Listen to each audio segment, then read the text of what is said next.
Jace Tunnell here. Today we're talking to you about a Roseate Spoonbill, and unfortunately this one passed away. But look at these beautiful, and I'll tell you a little bit about them, but they're real pretty. So real pink color to them. The bill has this spoon shape to it, which is how it really gets its name. But a lot of people get these confused with flamingos. And so let me just tell you a little bit about them. Normally where you'd find these beautiful birds are, you know, North America, South America, and in North America, up until recently, you'd really only find them along kind of the Gulf Coast. But this last year, they were actually finding them up in like Washington, D.C., you know, so they're really expanding their range. And these at one time were actually almost obliterated, almost went extinct, and it was because of their beautiful color here of their feathers. So people would take the plumage and, you know, make hats out of them and stuff like that. But luckily, that was in the 1800s, early 1900s. You know, luckily laws came in place where, you know, they're protected now. But how they actually get their color is interesting, because sometimes you'll find these that are white, but they get their color from the crustaceans that they eat.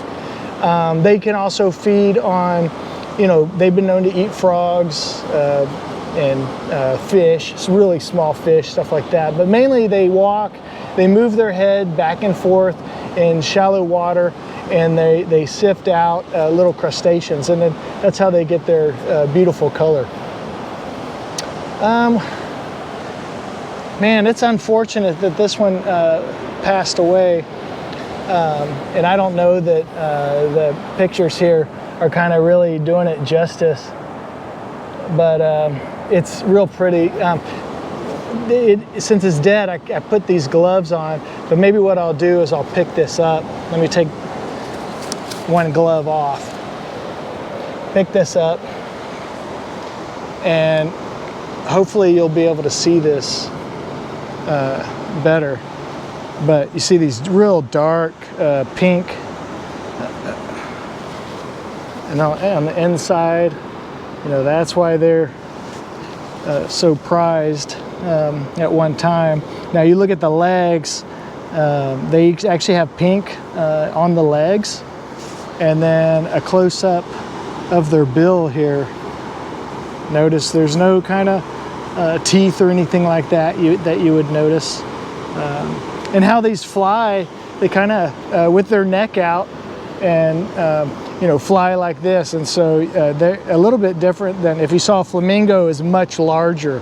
So and this, when they're flying, you can actually see their bill, and it looks, their head is very different than a flamingo. So that's how you can tell. And then here in Texas, we don't really have flamingos. There is one that is that we see every once in a while. It has bands on it, but it got loose from a zoo.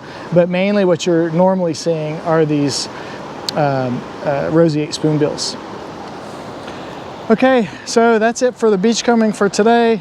Came up on this. This is the first one I've ever found that's been dead on the beach. So it's pretty rare. We did have a freeze. We're actually finding a lot of brown pelicans and stuff like that.